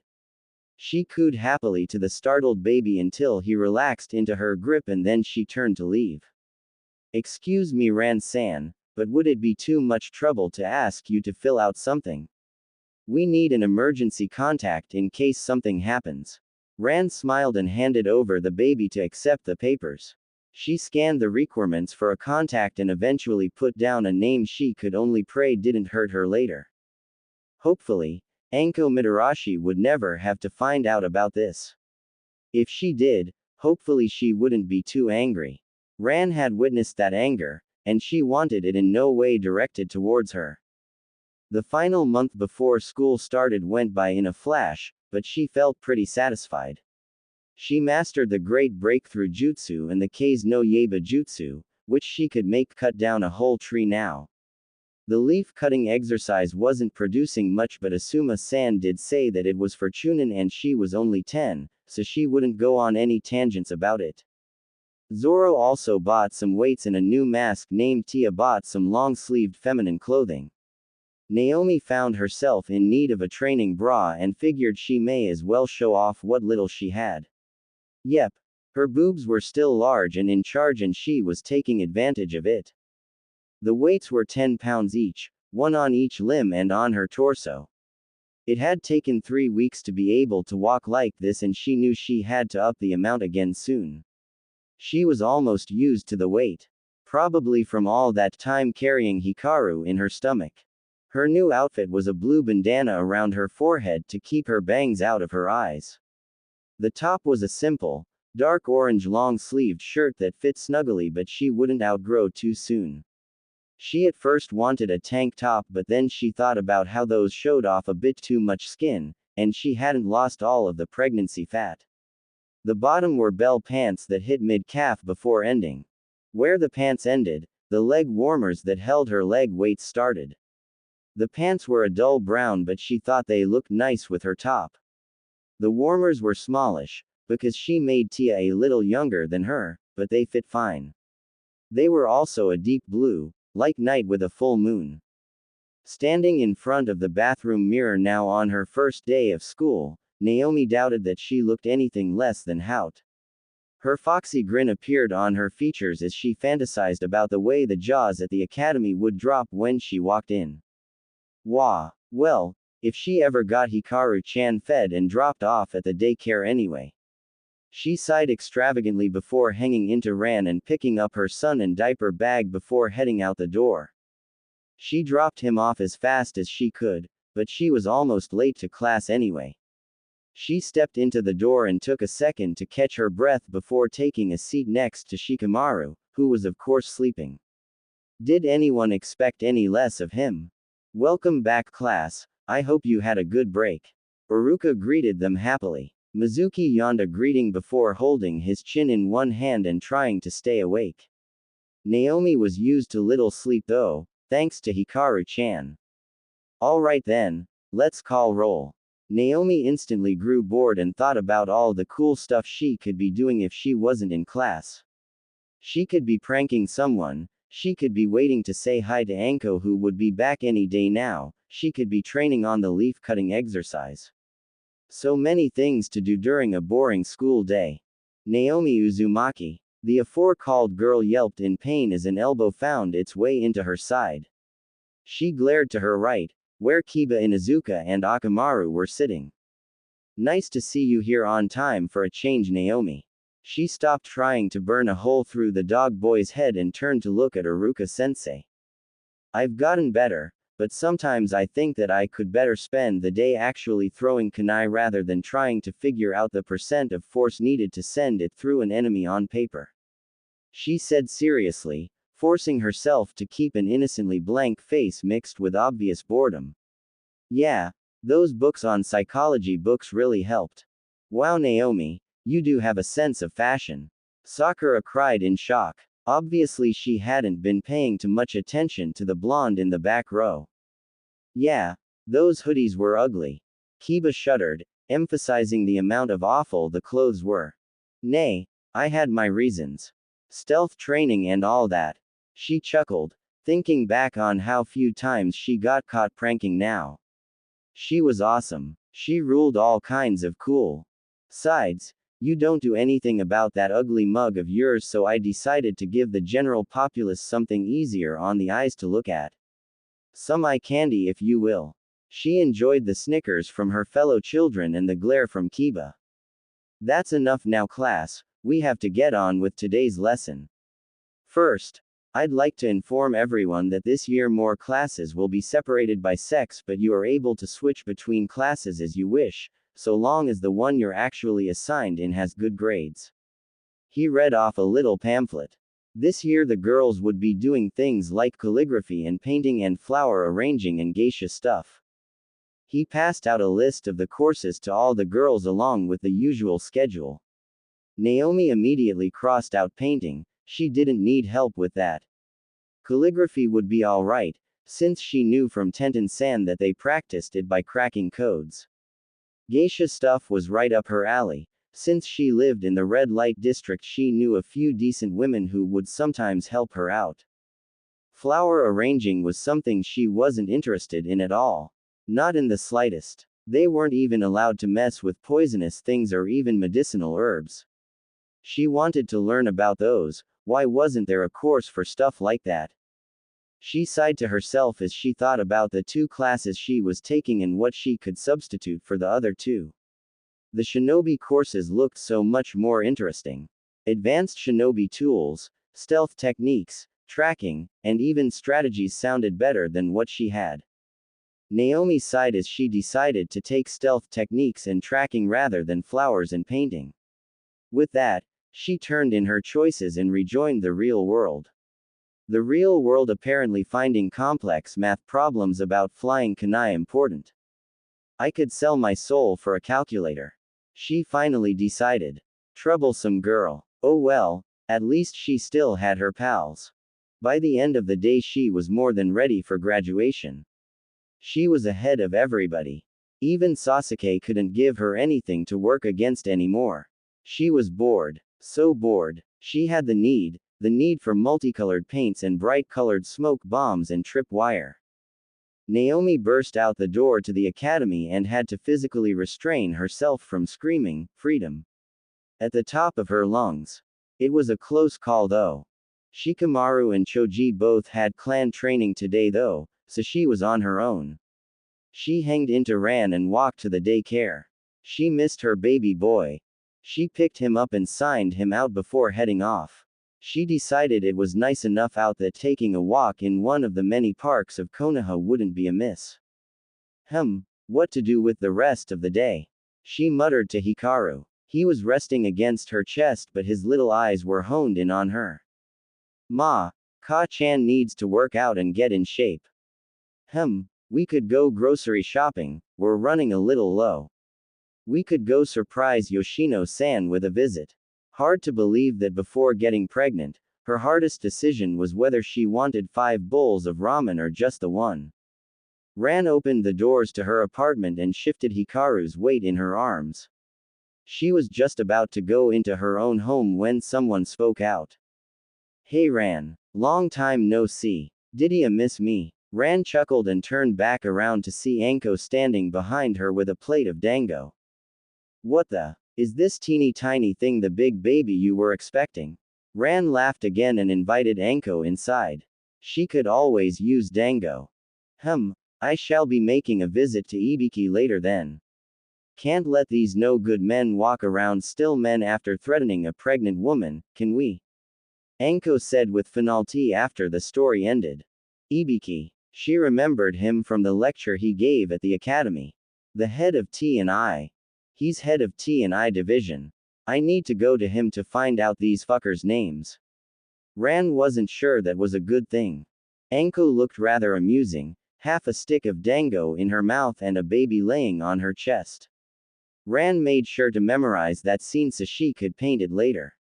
Which reminded her, she needed to buy some new paints. Oh yeah, here's my 3 months' rent. Anko handed over a larger wad of cash than Ran could ever remember seeing. Dear Cammy, A-ranks must pay well. I've never realized how much money I make. I usually spend it too quickly.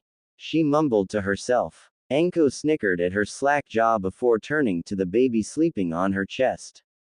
Hikaru probably got the blonde hair from his daddy, whoever the dick who left Ran-chan was.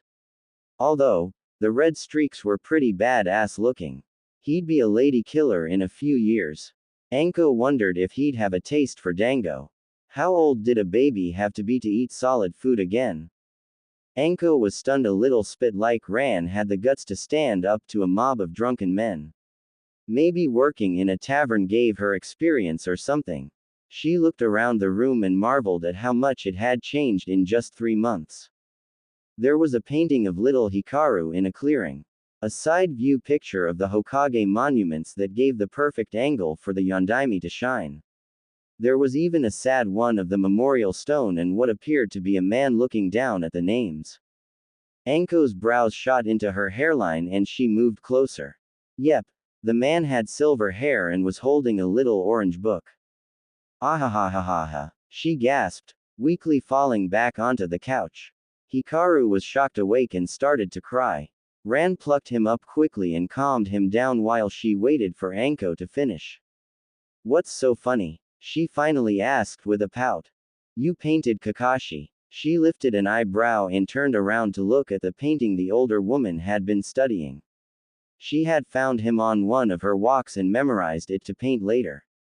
The silver hair reminded her of the mysterious dog San Anbu who took her to the hospital. Huh, so that is Dog San's name. He's the Anbu who carried me to the hospital. She informed Anko. Anko Mitarashi looked like Christmas had come early this year. Not only was there a painting of Kakashi Hatake brooding, but he was the Anbu that whisked Ran to the hospital. This was just too rich. Ran, you have to let me bring him here to see this. I'll buy you all the dango you want and not take a single bite. The purple-haired woman swore. To see a painting? Well, I guess you can. I'm holding you to the dango thing though. No sooner was the permission out than Anko was out the door crying about finding a certain, silver-haired pervert. Ran wondered what she had just gotten herself into. Oh well, it couldn't be that bad, could it? Anko, why did you drag me into a civilian woman's home? Evidently it could be bad. Anko had apparently kidnapped the man while he was on duty. Although he didn't look all that mad about it. Because she painted you in front of the stone brooding and crying crocodile tears. The woman answered her captive happily. Ran had placed Hikaru into his bassinet before they arrived, and she was glad she had. She did. He raised a challenging look at his captor. Ran wondered what expression he was making under that cloth mask. I'm sorry Dog San, I walked past you like that and thought it would look nice on my canvas. She apologized profusely. She really did not need a shinobi Anbu guy angry with her. She had a baby to think about. Ma, you can call me Kakashi when I'm not wearing the mask. He waved her off. She wondered what that orange book was. His eye was practically glued to it. What happened to his other eye? Kakashi looked at the portrait and admitted privately that she had done a good job. It was painted at the right angle, so you could see his eye. In his right hand was his ICHA, but it was shaded a darker color, like it was in mourning. It's well done. He wondered if the fates were messing with him. Why did he keep meeting the same Kushina look-alike civilian? He hadn't known Anko was on speaking terms with anyone who didn't carry large amounts of metal on their person. Thank you. I think it's one of my best. She replied graciously. She offered it to him but he refused. Eventually Anko stopped pouting about the lack of visible reaction in the Anbu and scared him off to who knew where. Well, he was rather interesting. She sighed, sitting back down on her couch now that it was just Anko and her. One day, just one day I'd like the chance to see more than a fraction of that skin. Anko sighed dreamily, her face getting a little red. Ran knew a crush when she saw one. So you like him? She asked innocently. She never got to play these kinds of games with people her own age. Ran, I tell you this in the strictest security and trust. I want him naked, in my bed, with me on top of him doing very naughty things to his lower regions. Ran couldn't help bursting into laughter at the face Anko made when describing her little wet dream. Well, I know the way to a man's heart is through his stomach, but I'd have to ask around to find the secret combination for the pants zipper. She joked. Anko looked scandalized, obviously not expecting someone like Ran to make a joke like that. Aha, I've rubbed off on you. She cried victoriously. I guess you have. She nodded. When Anko left she dispelled the henge and went to the canvas. She still had that scene with Anko and Hikaru-chan to sketch then paint. She took out her supplies and donned an apron. She tied back all her hair and sat in front of the white sheet. First she did the background, putting in the couch, the walls, and the scene out the window. Naomi dipped her brush into the yellow and swiped it gently over the wall area. She took a deep breath before continuing the process. She put in Anko, and little Hikaru-chan laying on her chest. With a finer brush she put in the dango stick. At first she reached for a shade of brown, but then changed her mind halfway through and dipped it into the quicksilver. The dango stick became a senbon. This was the way of most of her paintings. She'd start something and then change her mind, and suddenly the mood of the picture took a drastic change.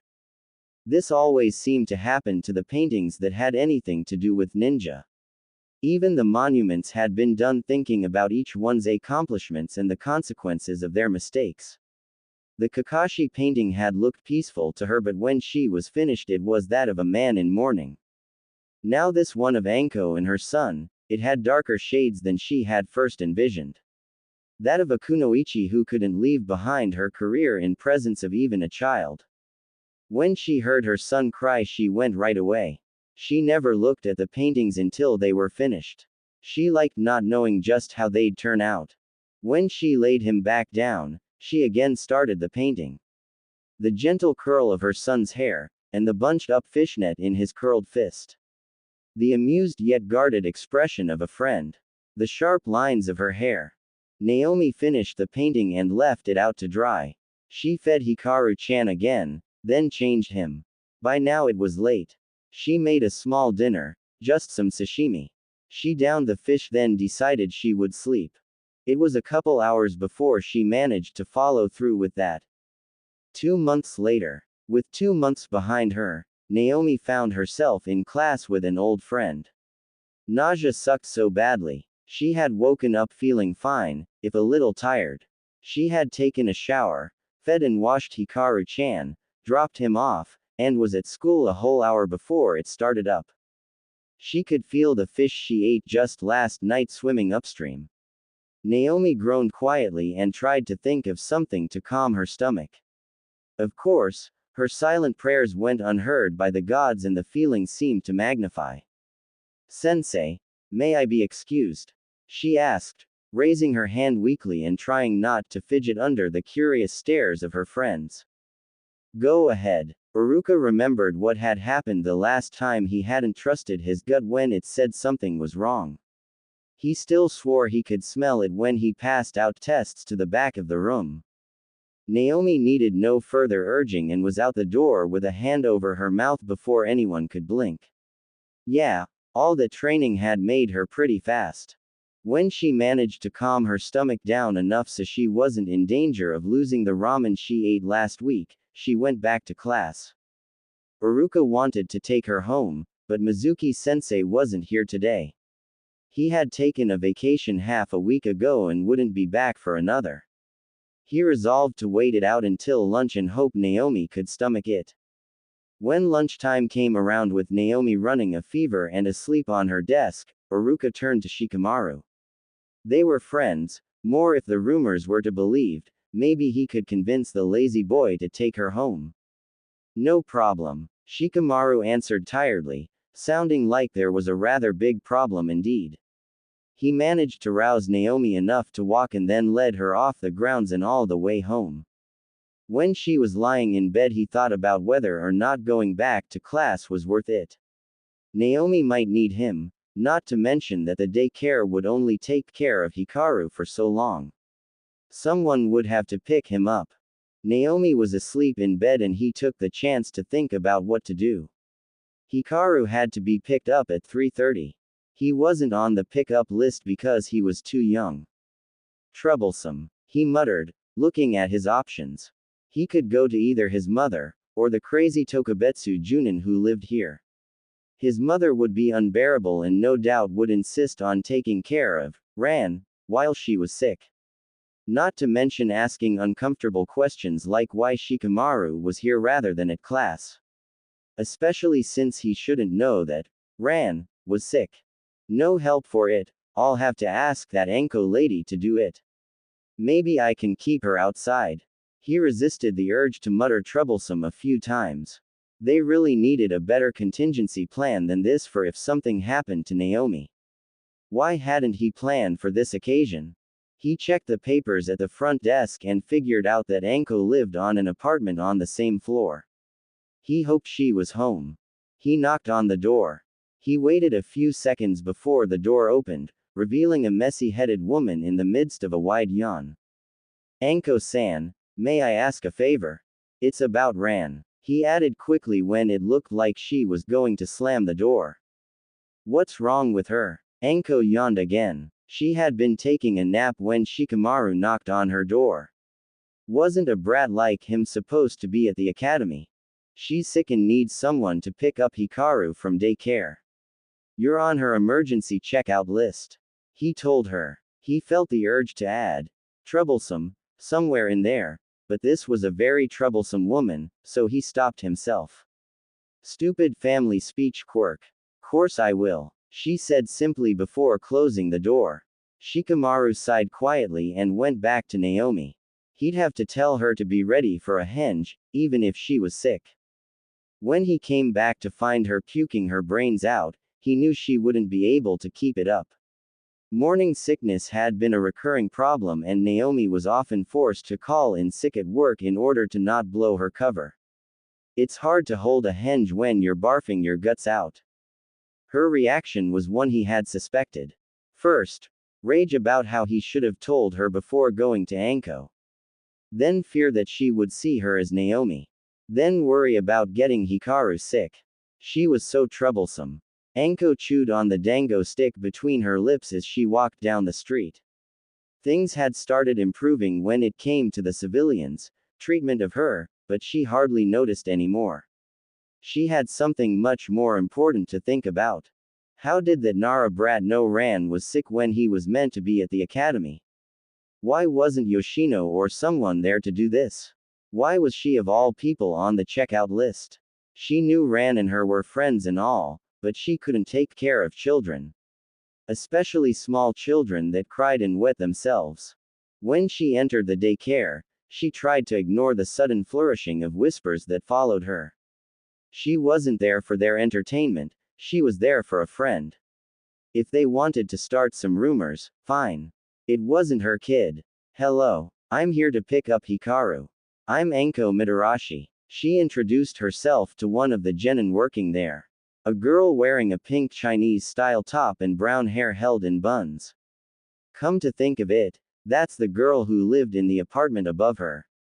Okay, you're on the pickup list. You just sign your name here and then go get him. Tenten told her, pointing to the dotted line.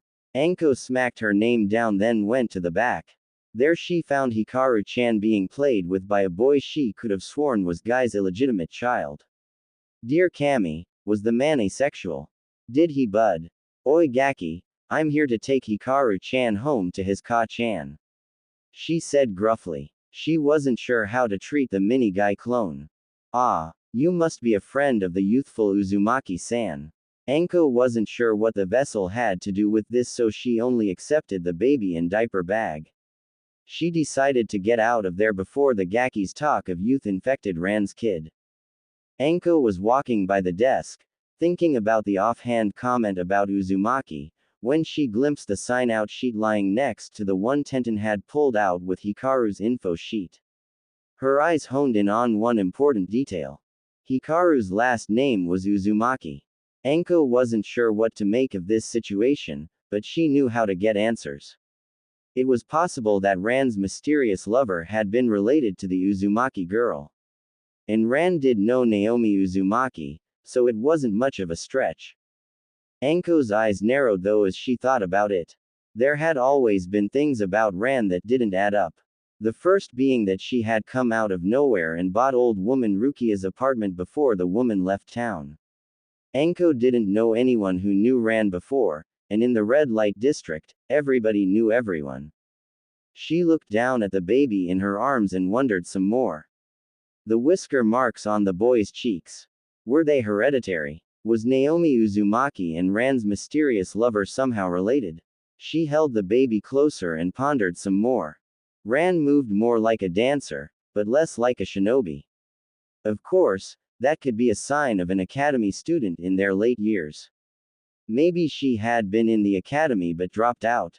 Things like that tended to stick around as habits. Or maybe she was just confident in the way she moved. It had happened before and it often led to a background check on civilians, to make sure they weren't enemies in disguise. Anko's heart sped up and her stomach gave a very painful lurch. She stopped in the middle of the street with a sleeping baby in her arms as she thought about what happened to spies. She didn't want to think that Ran was a spy though. Didn't want to believe that their friendship had been a ruse from the start. She didn't want to lose a friend over something like some suspicions in a last name. She steeled herself though and kept walking. If Ran turned out to be a threat, then for the good of the village, Anko would eliminate her personally. And if Shikamaru Nara was involved in this conspiracy, then Shikaku should have raised his brat better. She snuck into the apartment and made way to the master bedroom. She fell into view when she saw who was sitting on the bed. Nearly gave the kid a heart attack too. What are you doing here? Where is Ran? Anko asked first, before either child could think of something to say. Several hours later. Nah, not really. Just 1 hour. I didn't want to do the whole explanation.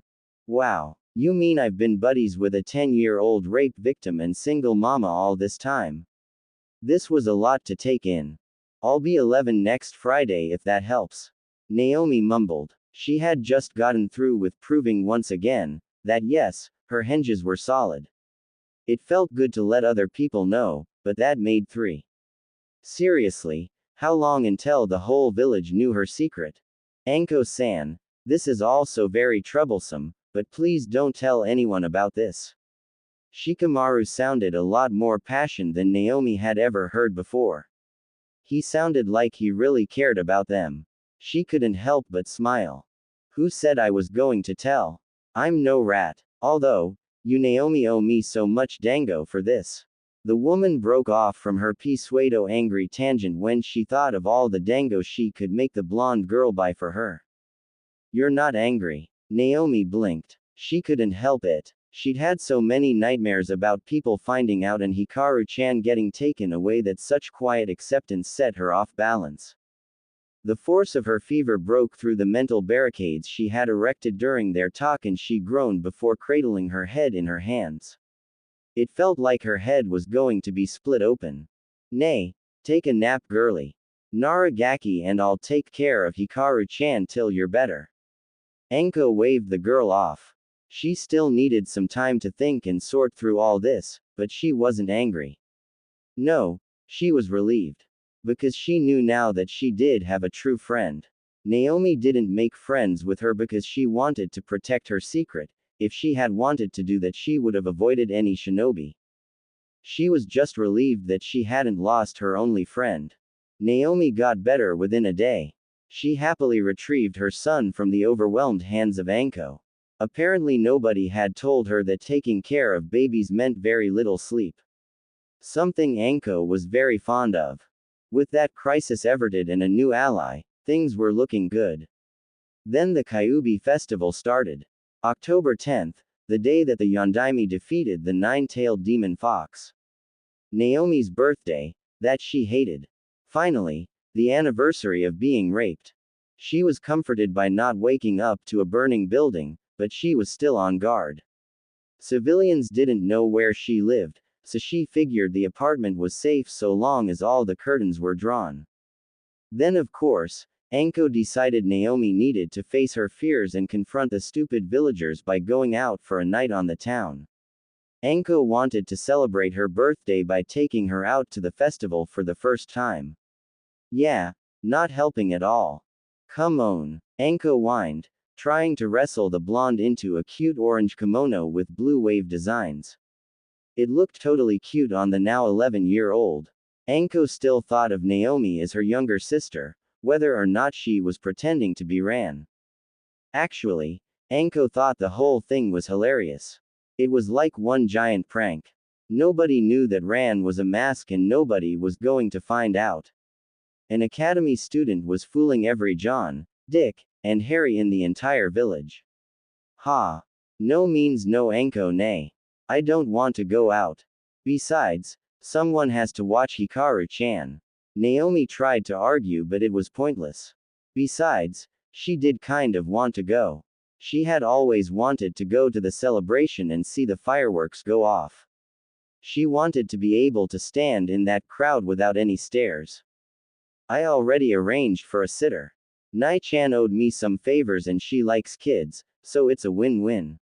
Anko argued back. Anko had been surprised to learn that Ran had met Kurenai before, but really, it shouldn't have.